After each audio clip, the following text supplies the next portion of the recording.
Mesdames, Messieurs, bonjour à toutes et à tous, bienvenue au journal. Le président du Faso a entamé hier une tournée dans les pays du Golfe par le Qatar où le chef de l'État restera 3 jours pour parler renforcement de la coopération entre cet émirat et le Burkina. Doha, première étape de la tournée du président du Faso dans les États du Golfe. Roch-Marc Christian Kaboré a entamé hier une visite de 72 heures au Qatar, au cours de laquelle il rencontrera les autorités de cet émirat riche en gaz naturel et en pétrole. Une rencontre avec l'émir Cheikh Tamim Ibn Hamad Al Thani sera le point culminant de ce voyage présidentiel sur lequel reviendront nos envoyés spéciaux Yacouba Gamene et Pascal Kane. 2 ans après, où en est la mise en œuvre du tarif extérieur commun, le fameux TEC? Les experts des 15 pays membres de la CEDEAO planchent autour des impacts de cet accord sur l'intégration sous-régionale et la transformation structurelle des économies. Il s'agit de dégager un large consensus autour de l'application du TEC et des accords de partenariat avec l'Union européenne. Jean-Eudes Bayala, Sanoa Christine Koulibaly. C'est une rencontre internationale pour évaluer le champ de l'intégration sous-régionale. Il s'agit concrètement pour ces experts venus des 15 pays de l'espace CEDEAO de mesurer l'impact de la mise en œuvre du tarif extérieur commun et des accords de partenariat économique de l'Union européenne sur la transformation structurelle des économies. En ce qui concerne les accords de partenariat économique que la sous-région va signer avec l'Union européenne, nous avons déjà sur 15 pays, 13 qui ont déjà signé ces accords. Pour que ces accords entrent en vigueur, il nous faut non seulement que les 15 pays puissent signer, mais aussi qu'il y ait 2/3 des pays qui ont ratifié ces accords-là. Convaincre les plus sceptiques, mais aussi engager des réformes pour consolider les acquis. L'exercice est nécessaire pour dégager un large consensus pour la mise en œuvre effective des 2 accords. C'est une réunion qui va permettre de faire le point, de voir quels sont les problèmes que nous rencontrons dans la mise en œuvre effective donc, de ce tarif extérieur commun-là.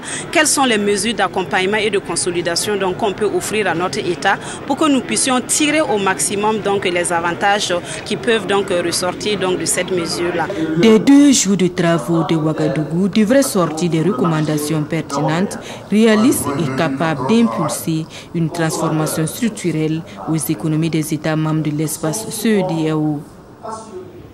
Au lendemain de la 20e journée nationale du paysan à Kaya, une bonne nouvelle pour le monde rural. Le ministère de l'Agriculture pense à un mécanisme de promotion des PME-PMI du secteur rural. C'est un dispositif permanent d'offres structurées de services en faveur du secteur agricole. Le rapport de l'étude sur la création de ce mécanisme est soumis à un atelier de validation. Amado Ilboudo, Yolande Lompo. Malgré les efforts déployés par les structures telles la Maison de l'entreprise, les chambres régionales d'agriculture et la Chambre de commerce et d'industrie, l'on note un difficile accès au financement des petites et moyennes entreprises ainsi que des petites et moyennes industries. Aujourd'hui, il est question de valider le rapport de l'étude pour la mise en place d'un mécanisme de promotion des PME-PMI pour relever le niveau technique et les capacités d'adaptation de ces entreprises agricoles et combler les insuffisances constatées dans l'offre de services non financiers. Il se trouve que la majorité de ces PME-PMI-là sont dans les centres urbains, alors qu'en milieu rural, nous avons également des PME-PMI qui sont en train d'émerger, qui ont besoin d'accompagnement, mais malheureusement les structures d'appui sont assez éloignées.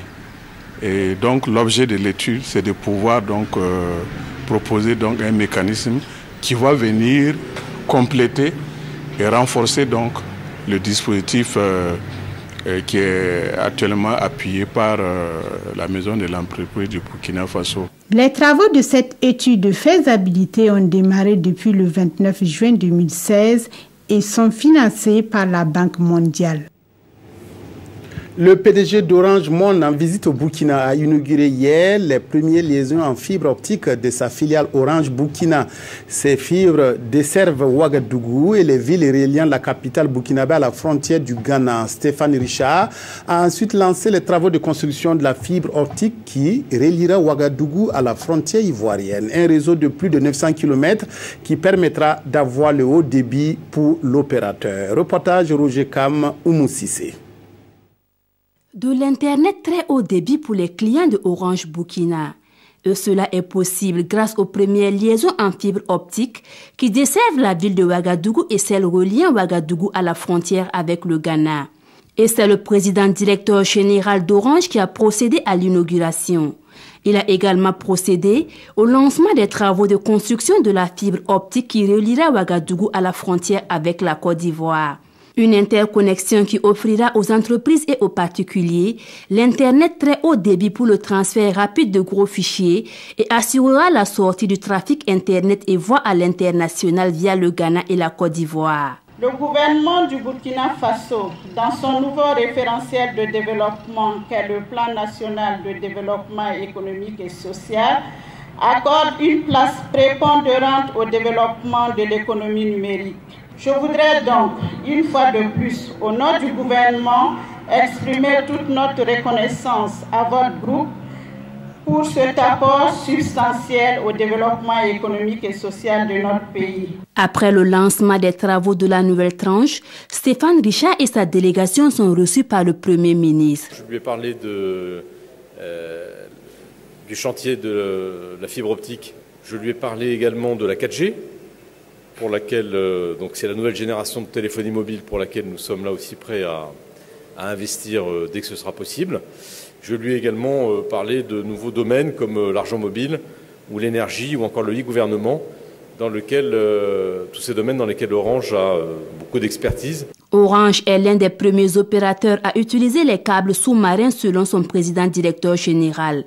Et à la fin des travaux, le réseau couvert en fibre optique sera de 916 km pour un investissement d'environ 10 milliards de francs CFA.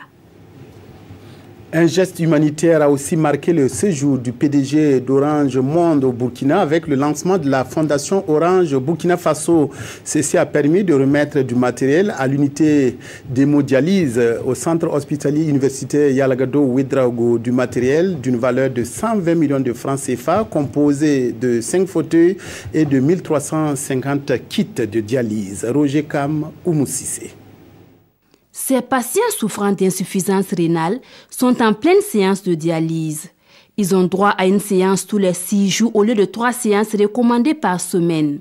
Et avec ce don de la Fondation Orange composé de 5 générateurs, 5 fauteuils et de 1350 kits, la fréquence des dialyses de ces patients va augmenter. 5 postes de dialyse vont venir vraiment renforcer la capacité du service et pour améliorer la prise en charge des patients actuellement qui sont suivis. Ce don d'une valeur de 120 millions de francs CFA marque le lancement des activités de la Fondation Orange au Burkina Faso. C'est le premier acte concret de cette présence au titre de la Fondation d'Orange et qui va entreprendre un certain nombre d'actions dans le domaine de la santé, de l'accès aux soins, de l'éducation, au numérique et par le numérique. La Fondation Orange Burkina Faso devient la 16e fondation du groupe. Pour cette première année, elle a un budget de 400 millions de francs CFA. La Fondation Orange a fêté ses 30 ans le 6 mars dernier. La paroisse de Kombisri dans le Bas-Zéga célèbre un demi-siècle d'existence, un jubilé d'or qui se prépare à travers un programme d'activités dévoilé à la presse par le comité d'organisation. Rendez-vous à Kombisri les 27 et 28 mai pour une célébration autour du thème « Famille de Saint-Joseph renouvelée par les grâces du jubilé, soyons tout au Christ et n'ayons qu'un seul cœur ». Roger Bembamba, Mariam Dawo, Mounira Kéré. La célébration du cinquantenaire de la paroisse Saint-Joseph artisan de Kombisri est prévue du 27 au 28 mai prochain. Une célébration qui sera marquée par 2 événements majeurs selon le comité d'organisation ici face à la presse. Le premier événement, c'est le samedi prochain, 15h. Nous aurons une cérémonie de prière avec les autres confessions religieuses. C'est-à-dire, à la place du 2 juin à Comisri, nous avons estimé que le Burkina, qui est un pays béni de Dieu, a beaucoup de chance, où vous avez plusieurs communautés religieuses cohabitent en parfaite harmonie. Deuxième point important de mon intervention, c'est le jour du jubilé qui sera marqué par la célébration de la messe à 9h qui sera présidée par son éminence le cardinal Philippe Ouedraogo. À travers ce jubilé, la paroisse invite les fidèles à plus d'engagement, d'où le thème « Famille de Saint-Joseph renouvelée par les grâces du jubilé ». Soyons tout au Christ et n'ayons qu'un seul cœur. Des activités culturelles sont également au menu. Le samedi, après la messe, on aura un Dassandara qui sera organisé sur place et on aura aussi un concert des artistes, plus une kermesse. En attendant, les ouvriers s'activent pour les travaux de réfection et espèrent être au rendez-vous. Le monde du sport burkinabé est reconnaissant à l'ambassadeur du Japon en fin de mission au Burkina. Mosato Futeshi a contribué pendant son séjour à la réalisation notamment de la Maison du Japon des arts martiaux, infrastructure située à l'ouest du stade du 4 août. Gérard Sommet, Lassina Savadogo. Il est l'acteur majeur de la construction de la Maison du Japon des arts martiaux au Burkina Faso. Mosato Futeshi était à l'honneur ce mercredi après-midi. Le Comité national olympique des sports burkinabé et le ministère des Sports lui doivent une fière chandelle. Je suis très reconnaissant pour ce qu'il a fait pour les sportifs, pour le Burkina Faso. Ça, franchement, depuis que je suis dans le sport, depuis plus de 30 ans, je n'ai jamais vu un investissement aussi colossal que une représentation diplomatique a pu faire pour nous. Et vous devez reconnaître avec optimisme que si cette collaboration-là continue, je pense que notre pays-là est sur le bon chemin pour rattraper des médailles pour le Burkina. Une salle de sport, un bâtiment administratif pour les fédérations, c'est un grand pas pour le sport burkinabé. Et Mosato de mettre le cap déjà sur Tokyo 2020 pour les prochains Jeux Olympiques. Je suis vraiment ému par l'hospitalité tout d'abord, et puis par son engagement pour développer les arts martiaux 2020. Il y aura Jeux Olympiques et Paralympiques de Tokyo au Japon. Alors j'attends les sportifs burkinabés au Japon et puis j'espère bien qu'ils vont gagner beaucoup de médailles d'or. Une pluie de présents pour l'ambassadeur à qui le sport burkinabé dit Barka. Le 20e anniversaire de la chute du maréchal Mobutu Sese Seko et la relative accalmie dans la révolte des soldats en Côte d'Ivoire sont des sujets évoqués aujourd'hui par les journaux. La question des factures impayées de la presse et qui devrait connaître un dénouement bientôt est largement commentée. La revue de presse avec Aimé Solange Guigma. Attaque terroriste, une fiction pour conjurer la réalité, titre l'Observateur Palga. C'est une initiative du ministère de la Sécurité pour savoir comment réagir si un établissement hôtelier était à nouveau pris pour cible, précise le journal. Cela a suscité des réactions au sein de la population du genre « c'est pas normal, vos chefs-là ne sont pas intelligents, pourquoi faire ça au centre-ville ?» Et pourtant, c'est le prix à payer, souligne le journal, pour permettre aux forces de défense de s'améliorer et d'être plus réactives en cas de réelles attaques. Dans la même dynamique, l'Union européenne fait don de 4 véhicules d'intervention, indique Sidoya, pour un délai d'intervention de 10 minutes chrono, précise le pays. Des véhicules pour l'opérationnalisation des brigades anti-banditisme et terrorisme, mentionne le quotidien. Lequel journal signale en passant que toutes les factures impayées de l'État à la presse privée seront apurées d'ici à 2 semaines.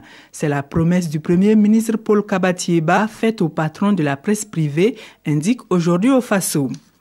À l'international, le pays se penche sur le 20e anniversaire de la chute de Mobutu, qui selon lui aurait été pour Kabila un rendez-vous manqué avec son peuple, celui d'annoncer publiquement qu'il renonçait à toute velléité de tripatouillage constitutionnel pour se maintenir au pouvoir. Pendant ce temps, aujourd'hui au Faso annonce la fin du dissensus et une paix fourrée après 4 jours de turbulences en Côte d'Ivoire. Pour l'observateur Palga, la paix vaut bien 100 milliards. Dans tous les cas, insiste le pays, Ado aura appris à ses dépens qu'on ne s'amuse pas avec les primes des militaires. C'est la fin du journal. Merci de votre aimable attention à la RTB. Excellent après-midi à toutes et à tous.